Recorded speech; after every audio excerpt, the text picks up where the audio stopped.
Today with us, we've got Bellator President Scott Coker, light heavyweight champion Liam McGeary, and title challenger Phil Davis to discuss the upcoming fight, Bellator 163, taking place next Friday, November 4th at the Mohegan Sun. Airs live and free on Spike at 9 Eastern and 8 Central. You won't want to miss the preliminary action for this event. It's going to be highlighted by the professional debuts of top prospects Ed Ruth and Tyrell Fortune. That action can be caught on Bellator.com and the Bellator mobile app starting at 7 p.m. Eastern. Today, you'll be able to ask questions to the participants by dialing *1 on your keypad. Couple quick things worth mentioning. Limited tickets for Bellator 163 still remain, can be purchased at Bellator.com and Ticketmaster.com. Also, media and fans are invited to the Mohegan Sun Thursday, November 3rd for the live weigh-ins at 5 p.m. Eastern. These are free, open to the public. The weigh-ins will be immediately followed by Tito Ortiz, Chael Sonnen kickoff press conference. That event, Tito Ortiz and Chael Sonnen, Bellator 170, takes place January 21st at the Forum in LA, and tickets go on sale this Friday at Ticketmaster and Bellator.com. Again, press *1 on your keypads if you'd like to ask a question, and operator, you can take it from here. If you'd like to ask a question, please press *1 on your telephone keypad. That's star and the number 1. Our first question comes from the line of Steve Juan with MMAWeekly.com. Thank you, operator. I have a couple questions for the champ and the challenger. I'd like to start with Liam McGeary. If he could tell us what his injury was like over the last year and how he's rehabbed from that, be ready for this fight, I'd be grateful. My injury was annoying. It's kept me away from this sport for a long time, almost a year now. But now I'm looking forward to getting back into it. All right. Specifically, though, was it knee? Was it what? Did you have it scoped? Did you have an ACL? Can you go into specifics? It was my knee.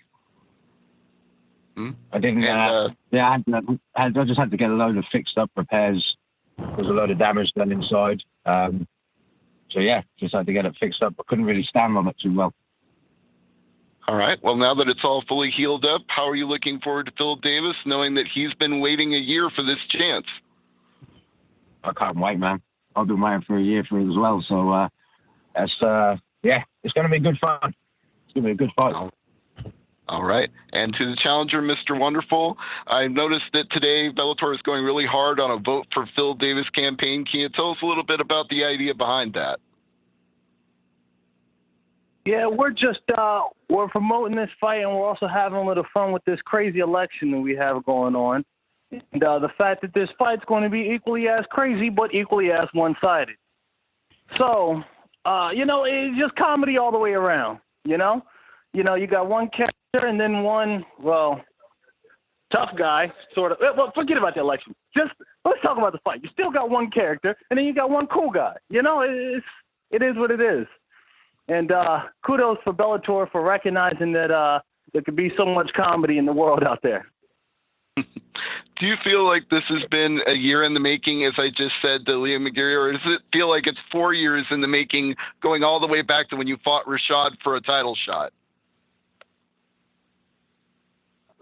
Yeah, you know what? This is very reminds me of that moment. I like the feeling of knowing that I'm in the semis or that I'm in the finals, that the pressure's on, that moment of do or die. I love that moment. I thrive in that moment, and I'm so glad to be back in that moment of do or die, all or nothing. And that's where I shine. That's where I do my best work. All right. We look forward to seeing that at November 4th. So thank you, gentlemen. Thank you both. Our next question comes from the line of Steven Morocco with USA Today. A question for Scott. There was a certain point in which this fight was rumored for the Barclays Center in Brooklyn, and I'm wondering what happened with that. We were trying to work on our schedule with TV and with the venue, and we just couldn't put it together. So, we moved over to the Mohegan Sun, which I think is a great venue. It's been an amazing venue for Bellator fights, and we're gonna have a good time next Friday. now that it's legalized, we got 2 shows scheduled for the rest of the year. Do you guys have any concrete plans for getting into New York at this point? Yeah, we're continuing to talk with them. I know we have a couple of dates on hold, but you know, as far as the fight, we want to bring the right fight there, and I think that if we get to put it together, this fight would have been one of the big fights on the card. But you know, we're gonna wait, and when we do it, we're gonna do it right. And you know, to me, there's no timetable whether it happens in the first quarter of next year or happens in the summertime. But when we come, Stephen, I assure you, we're gonna bring our guns when we come to New York. Do you by chance have those dates handy? No, I can't talk about the dates right now. But you know, as soon as we know, you know, we get a little closer, I'm sure that Danny will get the information to you guys. Gotcha. And then a question for both Liam and Phil. You guys had a little bit of an interaction backstage after your last fight, Phil. I'm wondering how you interpreted that interaction. It seemed like Phil kind of made a joke at your expense, Liam, and you guys were laughing, but kind of that was, you know, with a couple months between you and then, I'm kind of wondering how you interpreted that whole run-in. You talking to me here? You can start, Liam. Okay. That whole interaction, laughing and joking around, all the fun and games are over now. I've had 3-4 months of getting ready for him. The torture I put myself through in this gym, I'm getting ready to take it out on him. You can make all the jokes and try and make it turn into a laugh. At the end of the day, man, we're fighting, and this is going to be a tough fight. All the pressures or whatever you want to call it, but I'm going to go in there and I'm going in there to hurt him. Well, the fun and games are not over. The fun and games have just begun. And you've been training for 4 months for this fight. I've had over a full year I put into wearing your butt out and dragging your face across the mat. It's easier to talk all that shot over the phone, man. Let's wait and see each other next week. Well, we will see each other next week. And only one of us is going to have fun and games. I can promise you that.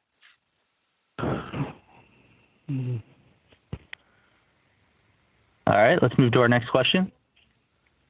Our next question comes from the line of Eric Tamiso with ESPN. All right, guys, thank you for your time this afternoon. My first question is for Liam.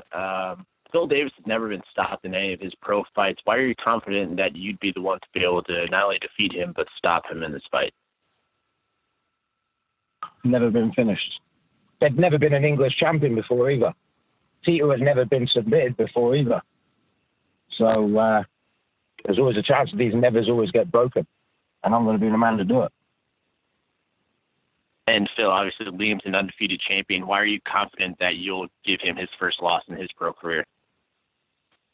I mean, it's just precious. His whole answer is just precious. He don't know no better. Okay, it's just a matter of you know how kids are when they say things, and it's cute because they don't realize they're not faster than a race car. Okay, listen. This is you're going up against a grown man. Okay, this is not a game. It's not a joke. You're in the big leagues now. All right, and my next question is for Scott. I just wanted to have you talk about the decision to sign Tyrell Fortune and Ed Ruth without any prior MMA experience, and how you guys plan on promoting them after their debuts next week. You know, it goes back to our commitment to continue to build this roster and to find the next stars of our sport, and we've always felt that in the wrestling space there's been a lot of talent out there like the Ed Roos and the Fortunes and the Picos, and we made a conscious decision to go out and grab as many as we could, and and bring them into Bellator, have them start training in MMA, which the transition has for the guys that I've been keeping in touch with have been pretty good, and they're ready to go. And we signed Ed Ruth, I want to say 6-8 months ago, maybe 8 months ago, and we've been making sure he's in the right camp and has the right sparring partners, you know, we have high hopes for some of these kids, but at the end of the day, they're gonna have to go out there and they're gonna have to fight, and it's different than just wrestling. I mean, it's one of the disciplines that's important in mixed martial arts, but at the end of the day, someone's gonna be punching him and kicking him and kneeing him, and you know, I'm sure they can deal with the takedowns, but somebody's gonna be submitting him. It's a much different game, so it's gonna be interesting to see, you know, how this turns out. But we have high hopes for our wrestling prospects in Bellator. And judging on how well they do next week, how far would you guys plan on pushing them towards the more experienced fighters on your roster? I mean, to me, everybody's gonna be in an individual path. But you know, let's say, for instance, if these guys do well and they win, and you know, maybe we'll fight them in the next 2 or 3 months. And we don't want to wait, you know, 4, 5, 6 months for these guys to fight. You know, they're young. They coming off some great Olympic experience, and you know, these guys are world-class athletes. And so to me, and when I say Olympic experience, I mean I saw Ed, you know, wrestle in the Worlds, and then he went to the Olympic trials and all that. But it's, you know, it didn't work out for him. But you know, he was at that elite level, and let him continue on. I mean, you know, to me, it's, you know, they can go fight 2, 3 months apart, and then when they get about to 6, 7, 8 fights, they're gonna have to start, you know, fighting some of the tougher guys in our league. You know, so it's gonna be fun times ahead for those guys. All right, that's all I had. Thank you very much. Once again, if you'd like to ask a question, please press star 1 on your telephone keypad. That's star and the number 1. Our next question comes from the line of Sean Ross Sapp with Fightful.com. Question for Scott. You have a couple of big women's featherweight and heavyweight fights on this show as well. What are the immediate plans, if any, for the titles in those divisions, or will there be one? We had Julia Budd say that she's heard that a championship may be instituted for that division. Yeah, you know what? We tried to put that Marlis Conan fight with Julia Budd together a couple months ago, and then there was an injury. Didn't work out. Marlis had a fight, and the girl she fought was, you know, a little bit heavy, and the fight happened anyway, so it was outside of the weight class. So Julia just fought. We're gonna let Marlis fight, and then we're gonna come back and revisit that whole division. But that's pretty much what I have to say about, you know, that female division. But I will say this, you know, when you look at this card from top to bottom, I mean, the main event is going to be amazing, and these guys, you know, they have it all. These guys are the complete mixed martial artists of today. If you think about their striking ability, the ground game, the wrestling ability, and submission games, they have everything. But also, you know, Paul Daly versus Derek Anderson, that's going to be another amazing fight. Brendan Ward versus Saad, and then, you know, Marlis, you know, on the card in the debut of Sergey Karatanov. I mean, this is from top to bottom an amazing card, and you know, we're proud to put it on, and we're gonna have a lot of fun on Spike TV next Friday at 9 p.m. Eastern. How about the heavyweight division? Are there any plans with that title? Yes, that's something that we're working on. Actually, you know, we're pretty diligent about putting something together here, but we don't have anything to announce. But I can promise you something that in the first quarter of next year we're going to make some moves on that division. And for Phil, would you have seen yourself coming to Bellator under their old regime, or was a lot of that dependent on Scott Coker? A lot of that was dependent on Scott Coker. I know what he's capable of running, the type of business he's capable of running, how he's able to build fighters, how he's able to build a promotion, promote fighters, and put on the best fights in the gosh darn world. So it really had a lot to do with Scott Coker and all that he's done and able to do. Your campaign was also mentioned. You've been very active on the company's YouTube and promoting things in that manner. Was that something that you pitched, or was that something that they came to you and brought?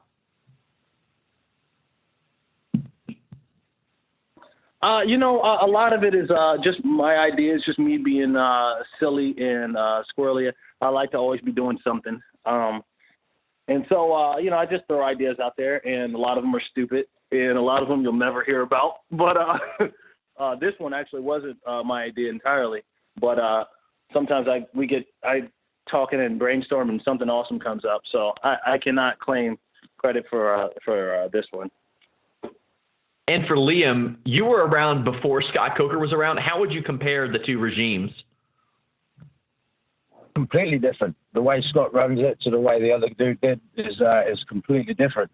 Scott's very he interacts with the fighters a lot more. He's very personal. You can go up and speak to him if you've got any problems. You know, he's always welcoming. And the other guy, well, I didn't even see him. You know, it was, if I went to go speak to him, I was like talking to two different people. You know, so with Scott, I feel comfortable around Scott. He's a good dude. Thank you, guys. Our next question comes from the line of Theo Goodman.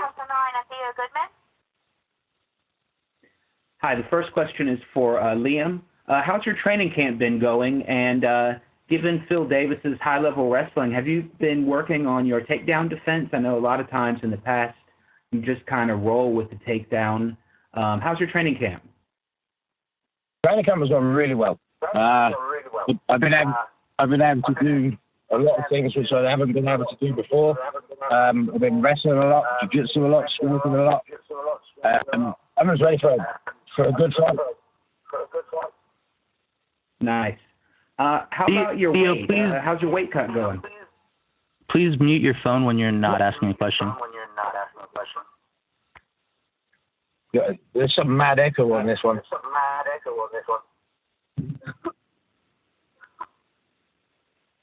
Go ahead. What was the question? How's your weight cut been going? What weight cut? There's never any weight cut. My weight is fine. I like to fight comfortable weight. I like to eat my full meals afterwards. I don't need to worry about a weight cut. What I do is I go training. I enjoy myself with training, and then I'm ready to go. Okay, thanks. Phil Davis, how about your training camp? How's it been going? My training camp's been going great. I can't complain. Everything's been going right according to plan. Everything's clicking and popping, and just ready to get in there and scrap. Our next question comes from the line of Chimay. Yeah, hi guys. Question for Phil Davis.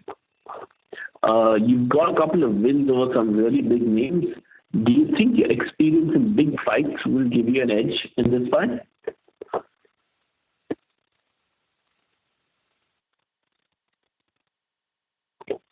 Hello? Who's that for? Yeah, hi. I'm sorry. Did you get that? Was that to me? Yeah. Question for Phil Davis. Oh. I'm sorry. I didn't know if you heard that. Do you need me to repeat it? No, I got it. You were asking me about my experience in big fights. I was assuming since Liam was a champion, I thought maybe he would want to speak up, but figures he knows you were talking to me. But yeah, no. Yeah, you're right. Yeah, I started off saying that you had a couple of big name wins, therefore. Left and right, and on big stages and big fights. Yeah, this will be.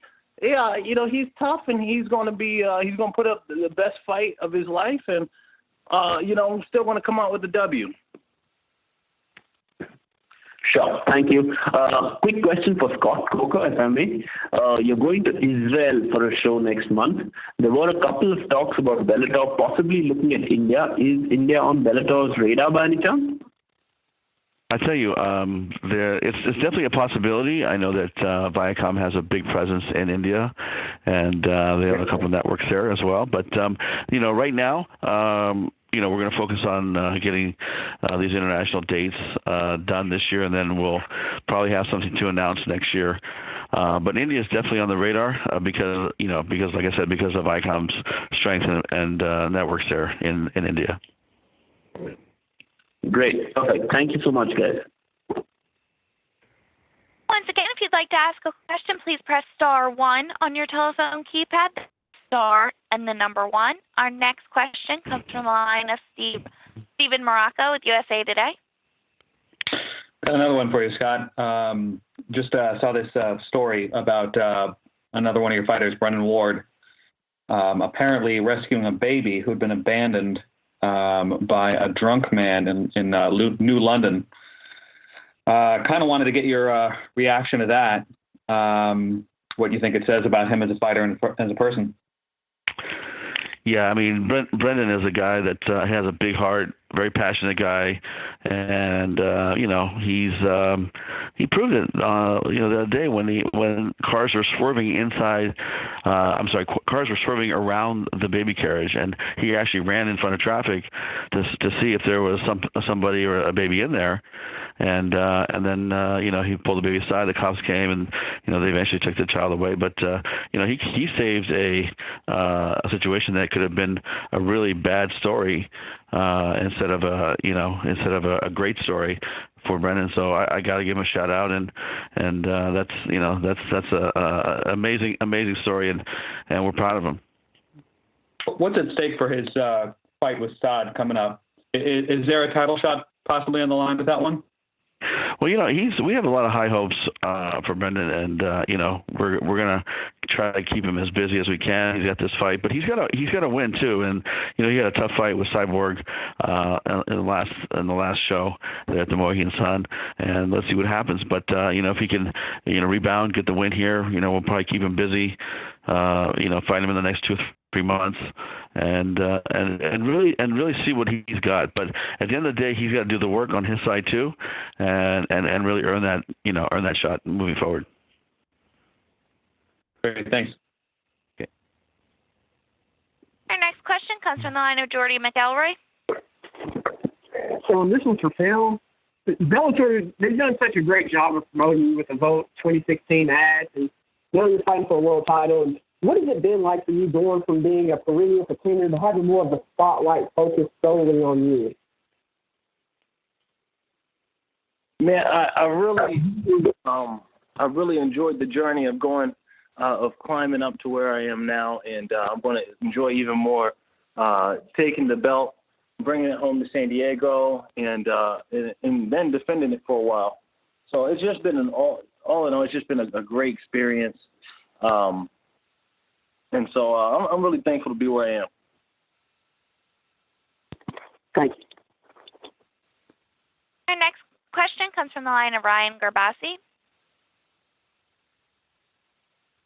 Hi, this question's for Scott. You had said that before that you were looking for the right fight if you guys were going to come to New York. What would that fight be? Would it be a championship fight, one of your big name guys? And are you only looking at Barclays Center at this point, or are there other venues in the works? Actually, well, let's address the venue. I mean, we are talking to both venues in New York, in the city there, and I think we'll probably go to the city first. As far as bringing the right fight, I mean, it's New York. We gotta come strong. So there's some great talent on the roster. I think timing's going to be an issue of when these guys are available. But I really don't have anything to announce as far as timing or who's going to fight. Other than I think you've seen some of the big mega fight cards that we've put together, and we're going to do the same, and even bigger from New York, because that's New York's been waiting 15, 20 years for an MMA show, and there'll be a lot of MMA now that is legal, but Viacom is based out of New York City. And we're going to do it right. I mean, all those executives in 1515 Broadway from Viacom are going to come to the show, and it's going to be a great showcase for all the properties, and it'll be a big, planting the flag in the ground for Viacom there in New York City. Sure. And this is for Liam. Having spent a good amount of time in Brooklyn now, how excited would you be to get on that first card? That'd be massive. I'm well excited. It's a shame we couldn't get it done beforehand, but it's right around the corner from where I live. It's a really nice venue. I've been there a few times, and it'd be good to put on a good MMA fight night for all the Brooklyn fans. All right. Thanks, guys. Once again, if you'd like to ask a question, please press star 1 on your telephone keypad. That's star and the number 1. Our next question comes from the line of Bob Carson. Hi, thank you. This question is for Scott Coker. Scott, you've spoken about in the past your thoughts on WME's acquisition of the UFC and what it might mean for Bellator, but I just had a couple of specific questions relating to the changing MMA landscape. Until the sale, I think the common narrative amongst fans and analysts alike was that Bellator under your leadership was promoting more of an entertainment-oriented product with fights like Shamrock Gracie and Kimbo and Dada 5000 and so on and so forth. My question is, what if WME goes the entertainment route wholeheartedly with the UFC? Could that leave MMA in a state where we have the two largest promotions competing for entertainment value in sort of a recognition-based promotional arms race while the sport languishes at a high level? I'll tell you, I don't think that's a fair assessment of Bellator, actually. And what I mean by that is, if you look at the fun fights we put on, the legend fights, but all along we put on fights, the fights with King Mo and Phil and Liam and all his title fights or his fights getting to the championship. Look at all the fights at Pitbull Weichel fight, Strauss versus Pitbull. I mean, we've had some amazing hardcore fight fans, fights that they would enjoy. And so when you say that we're just an entertainment property, I think that if you look at the show, yeah, it's an entertaining event. We have the screens, we have all the all the accolades. I mean, all the hoopla of let's say walking down the ramp and the pyro and just making a big spectacle. But as far as having the Legends fights, I mean, I would say probably 5% of our fights have been fights like that. And so I think that's my personal opinion. And then, commenting on what WME is going to do, I really don't know what they're going to do. But I think that we'll always have the integrity of the sport as well as some legend fights that will be fun to watch, like the Tito fight with Chael. I mean, that's a fight that I can't wait to sit and watch that fight. But look at the fight here next weekend with Liam. Look at the Chandler fight. I mean, look at the Solenko fight that just happened. I mean, we have something for everybody, and I think that we'll do some fun fights once in a while. And but I would say 90% of our fights are going to be the hardcore fights that the fans want to see. Yeah, there's been some talk about the future of the UFC under the ownership of WME. Do you have any concerns at all that they may try to return to their previous home of Spike TV, which I think most people believe was a better fit for the UFC product, but would usurp Bellator's position there, or would that be contractually impossible? Well, I would say this. I mean, if you think about, Bellator, it's owned by Spike TV and owned by Viacom, so now they own the product. They're going to invest in it and build it and promote it because they're the ownership. And when you're an owner of something, you're gonna get behind it, and that's really what Spike TV has done.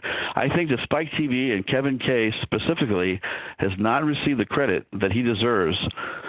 Because when in 2005 or 6, when he greenlit having MMA on his network, there was no other network that was willing to do it. And he was the one that said, all right, I'll give it a shot. If he would have said no, this sport could have died, 10 years ago or 12 years ago.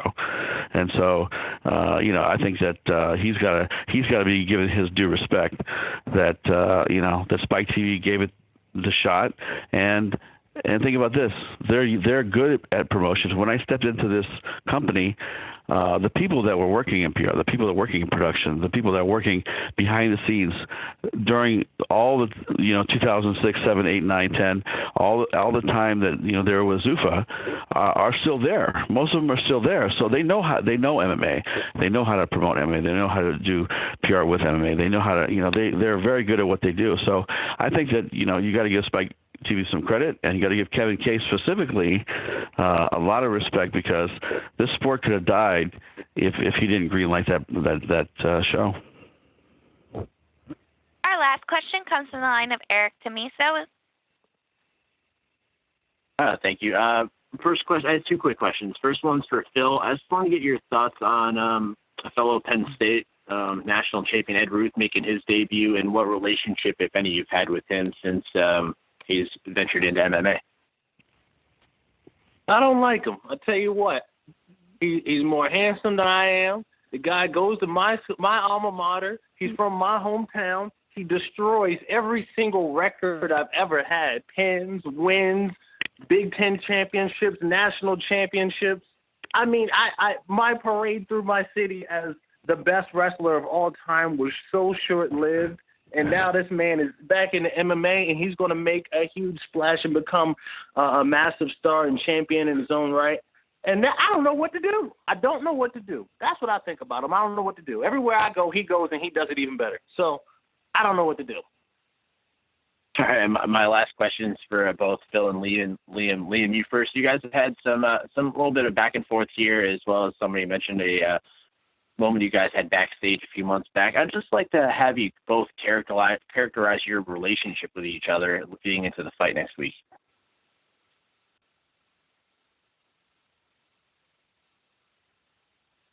This is me, is it?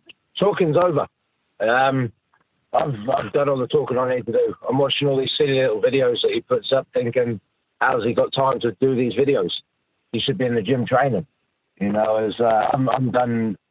I've done all the talking I needed to do. You know, we had a laugh and a joke around back then. That was back when he was fighting.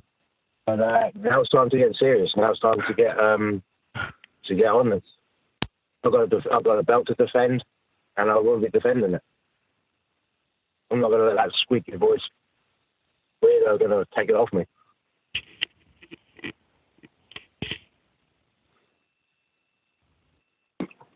What, was that directed toward me, squeaky voice?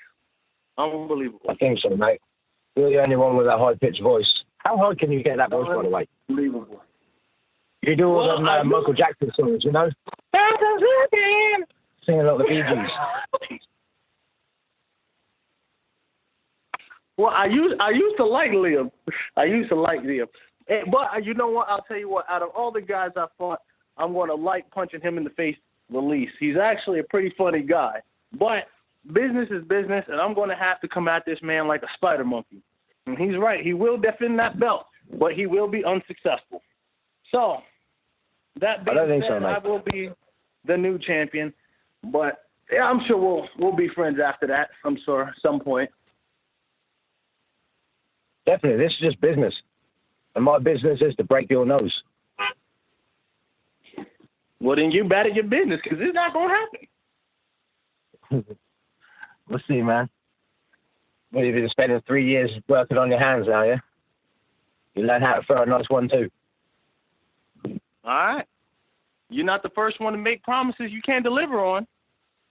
You got anything else? You got anything else? You don't see my record. It's 11-0 for a reason. If I say I'm going to knock him out, I knock him out. If I say I'm going to submit him, I submit him. You? I just want to beat your fucking face in. So are you sure? Are you sure? Yeah. That's what you're going to do? I'm definitely sure, mate. I haven't had a fight for a year. You're in trouble, man. And I'm healthy. You haven't had a fight for a year, and you think you can just jump off the bench fresh. Wrong. The world don't work like that. Listen, I've been beating people up while I've been waiting to beat up you, okay? Your picture is on a bag in my gym, and I just beat the picture off the bag, okay, for the second time. Are you one of those ones? Oh, man, you do that kind of thing. You're a sad little man. Oh, I am a sad little man. I cry every night. I said, man, I wanted to beat Liam up after September 19th last year after I secured my place as the #1 contender. And didn't I go home and cry? Why? Liam is running scared for his life. He's running scared. You know what? Then King Mo had to get beat up. You know what? That's not even on him. That's on you. That's on you. You weren't ready. Look, man. He got beat up. King shit. He fucking whooped your ass. You had 3 minutes in the last round, which was the only decent thing in that fight. The rest of it was fucking falling asleep. Just like all your other fights, mate. Really. All your other fights. Man, I turned them shits over. I hope you get caught up on your sleep, because I will help you. I'll fucking have your jaw wide up straight after this fight, mate. Well, good. I can't wait to see it. Oh, it's going to happen. Trust me. All right. I cannot wait. None of us can wait, and so that'll take place next Friday at the Mohegan Sun, live and free on Spike at 9 Eastern, 8 Central. Thank you, everybody, for joining today's call, and we'll see you at the fights.